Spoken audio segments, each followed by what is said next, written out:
they see somebody who may look Arab or Muslim. And our children, by example, are learning how to deny equality to gay, lesbian, bisexual, and transgender individuals and families. Perhaps the most tragic lesson of all is that some of our children are learning how to hate themselves. In the face of all this government-sanctioned bigotry, let us not forget our everyday heroes. And I'm talking about teachers. Every day, yes! Every day, teachers equip our students, our children, with the basic skills needed to become critical thinkers. Every day, teachers fortify our youth to challenge hypocrisy and remedy injustice. Every day, teachers reinforce self-esteem, resilience, and imagination. Teachers, compassionate, fair, and effective teachers, empower our children to critically examine the irrational and fear-based underpinnings of bigotry. And in our democracy, in order to have social change, we need a critical mass of critical thinkers. As cities, counties, and states across this country face unprecedented budget shortfalls, please support your local public schools.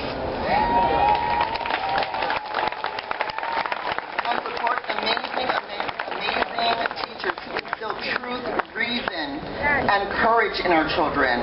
For truth, reason, and courage are the antidote to bigotry.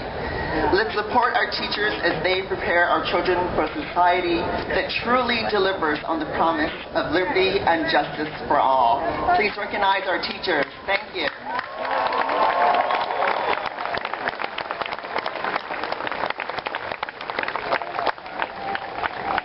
My name is Quinn, and I'm the first openly gay speaker of the New York City Council.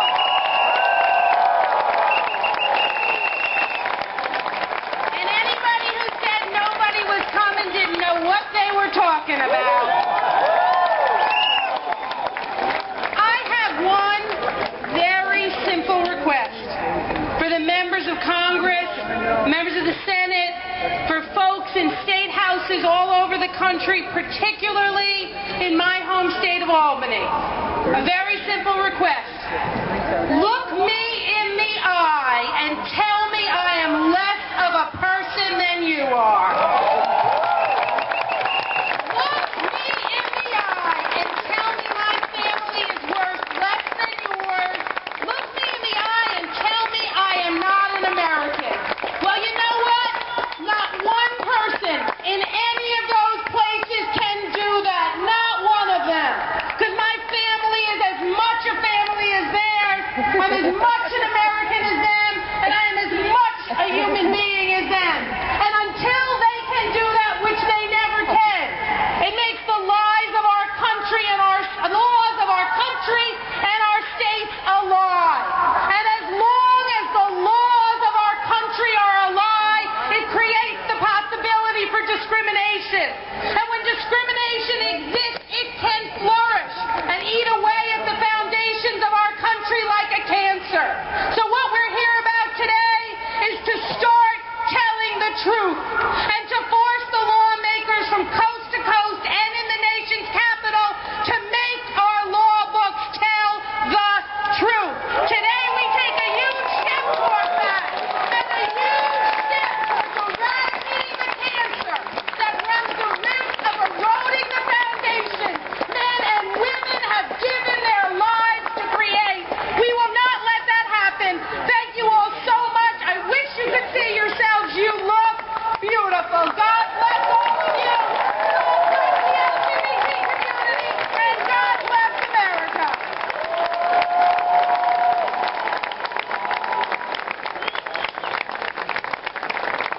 Hello, my name is Scott McCoy, and I am the first and only openly gay state senator from the state of Utah. I come to you today from far behind enemy lines.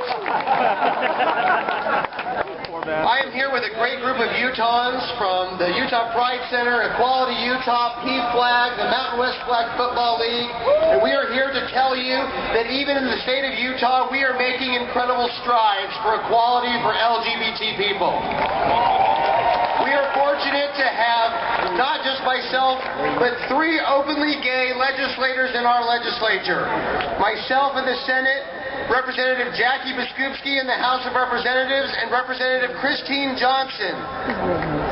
Together, we are committed to fighting for equality for all of us. Now, you know that Utah is a very conservative state, and it's actually the headquarters of the Mormon Church.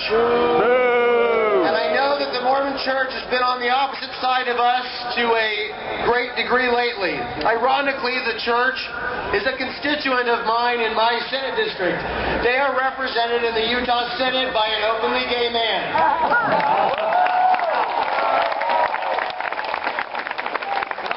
Tell you that I work on a daily basis to try to convince them and others of religious faith that it is a lie that there is any contradiction between religious liberty and our equality.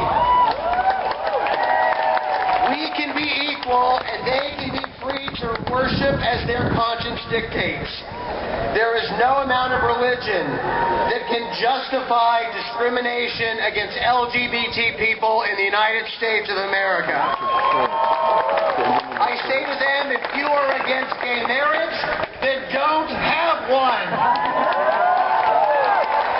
But stay out of the way of mine. Thank you for all coming here today and helping us achieve equality on the federal level. We will gain it there much quicker than we will in Utah, and you can help us get equality in Utah by helping us get equality in this building behind me. Thank you again. Keep up the fight.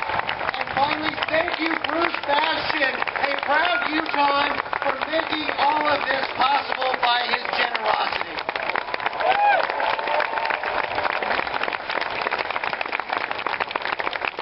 Good afternoon. My name is Webb, the first openly gay African American from the Commonwealth of Virginia. I stand here before you today to march and say it is time for this Congress to recognize us as full citizens of this great country of ours. Start with the state. I am here to tell you that it is time for more of us to run for elective office. We will be a part of the process if we move forward, learn the process, become elected. We will have these officials to look forward in our faces, tell us to our face when we're a member of these bodies that we are second-class citizens. I don't think anyone in these halls will do that. Many years ago, I was a person who wasn't sure if I wanted to be an openly gay person running for office. But I stand before you today, a proud openly gay African-American man. I encourage many more of you to stand here, run for office, become an elected official, because you are the people who can make a difference as we move forward in this, our struggle to become full American citizens. Thank you very much. Yeah.